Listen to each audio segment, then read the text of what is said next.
Chapter 11, Mishnah 3. The Mishnah continues from the previous Mishnah, which mentioned several ways in which the Ohalim under the two sides of the portico can be linked, so that Tuma spreads from one side to the other.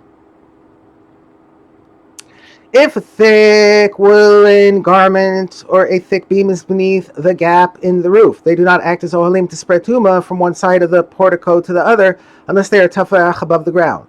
When the garment or beam is a tefach above the ground, it forms an ohel. Tuma can thus flow through this ohel from one side of the portico to the other. However,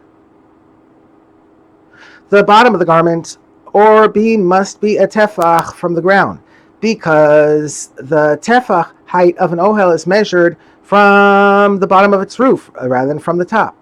The Mishnah elaborates upon this last point as it concerns garments. If several garments are folded one on top of the other and placed on the ground directly beneath the gap in the roof,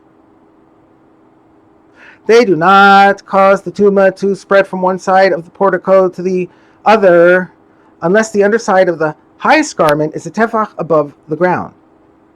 Unlike the Mishnah's previous case, which involved only one garment, this case involves several separate garments. The garment at the top is seen as separate from the garments beneath it. We therefore measure the tefach from the underside of the top garment and ignore the others. The Mishnah discusses the case of a person lying on the ground beneath the gap. If a person is placed there, Beis Shammai say that he does not cause the tumah to spread, because there is less than a tefach between his body and the ground.